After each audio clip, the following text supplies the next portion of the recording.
এখানে জন্মগ্রহণ করেছেন রাজা রামমোহন রায়। রাধানগর এমন, এই কৃষ্ণনগর রাধানগর এমন একটা জায়গা যে গোটা ভারতবর্ষের ফুটবল প্রতিষ্ঠাতা নগেন্দ্র প্রসাদ সর্বাধিकारी এই জায়গায় জন্মগ্রহণ করেছেন। हम कृष्णनगर गोपीनाथ मंदिर में आ चुके हैं। आप लोग देख सकते हैं जो कि पैदल आए हैं, ये तो मेरा सौभाग्य है। और यहाँ पर बहुत सारे भैया लोग भी हैं और सर भी है यहाँ पर, तो बहुत अच्छा लग रहा है। और अभी हम मंदिर जाएंगे, दर्शन करेंगे, जो कभी गेट बंद है, अभी समय नहीं हुआ है। पुजारी जी आ रहे हैं तो हम आप लोग को दर्शन भी कराएंगे। এই মন্দির খুব প্রাচীন মন্দির। अच्छा, শ্রী চৈতন্য মহাপ্রভুর যে 6 জন শিষ্য ছিলেন তাদের মধ্যে অন্যতম একজন অভিরাম গোস্বামী।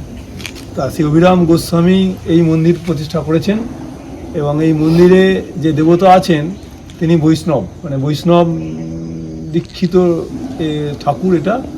তা এখানে প্রতিদিন ঠাকুরের ভোগ হয় এবং সহস্র মানুষ এখানে ভোগ পায়। এখানকার যারা সেবায়িত আছেন তারা এখানকার যে সমস্ত ভক্তবৃন্দরা আসেন তাদের সেবায়িত দেন। আর এটা খুব প্রসিদ্ধ জায়গা। এই কৃষ্ণনগর, এই রাধানগর এমন, এই কৃষ্ণনগর রাধানগর এমন একটা জায়গা যে গোটা ভারতবর্ষের ফুটবল প্রতিষ্ঠাতা নগেন্দ্র প্রসাদ সর্বাধিकारी এই জায়গায় জন্মগ্রহণ করেছেন।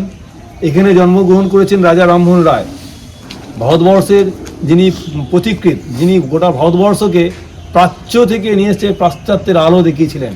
এবং তিনি অনুভব করেছিলেন সেই সময় যে ভারতবর্ষের সাধারণ মানুষের কাছে যদি শিক্ষা আনতে হয় তাহলে এই পাশ্চাত্য শিক্ষা ছাড়া ভারতবর্ষের মানুষকে ওই ইউরোপিয়ান অর্থাৎ ওই স্নিগ্ধ আলো, যখন গোটা ইউরোপে একটা বধির আলো জ্বলছে, এইখানে আরও আছেন। এই যেটা আপনি এর আগেই পরিভ্রমণ করেছেন, রত্নাবলীর মন্দির, গোপীনাথজির মন্দির, ওখানে আছে রাধাবল্লভজির মন্দির।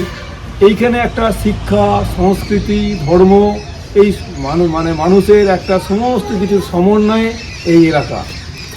তো স্যার আমি আর একটা জিনিস বলতে চাই, এখানে আমি রত্নাবলী মন্দিরে আসলাম, যেটা আমাদের শক্তিপীঠে পড়ে, তার পাশে দেখলাম একটা ইসের পীর বাবার মন্দির লেখা আছে। সেই বিষয়টা যদি জানেন তো একটু। ওই যে ধর্ম এবং সংস্কৃতি বললাম, যে এখানকার মানুষের মধ্যে ধর্মটা বড় নয়, সংস্কৃতিটা, মানে হিন্দু, মুসলমান, বৌদ্ধ, খ্রিস্টান, এই যে ঐতিহাসিক ভিএন স্মিথ বলেছিল না যে বৈচিত্র্যের মধ্যে একটা ঐক্য, সেই বৈচিত্র্যের ঐক্যটা আমাদের এখানে কিন্তু খুব সুন্দরভাবে গড়ে উঠেছে। সেটা ধর্মস্থানে হোক, কোনো একটা শিক্ষাক্ষেত্রে হোক। আপনি শিক্ষাক্ষেত্র দেখবেন রামমোহন রায়ের যে জন্মভূমিটা আছে সেখানে যেটা তৈরি হয়েছে সেটা দেখবেন হিন্দু, মুসলমান এবং খ্রিস্টান এই তাদের সমন্বয়ে সেটা গড়ে উঠেছে। তার ফলে এখানে সমস্ত জায়গাতেই এইটা সকলের মধ্যে একটা ঐক্য আছে। আমি তো পুরো ভারতে ঘুরে আসলাম, তো এইরকম আমি দেখি না যে পাশে মন্দির আছে আর পীর বাবার মন্দির, পীর বাবার মন্দির আছে এখানে লেখা। তো আমি দেখে আরো খুশি হলাম, একদম পাশেই আছে। হ্যাঁ, তো খুশি হলাম যে মন্দিরও আছে, এটা আরো একটু ভালো লাগলো। তো যাই হোক, খুব ভালো লেগেছে এখানে। তো আজকে এই ভিডিওটা এখানে এন্ড করলাম, আবার দেখা হচ্ছে নেক্সট ভিডিও। আর আপনার ধন্যবাদ।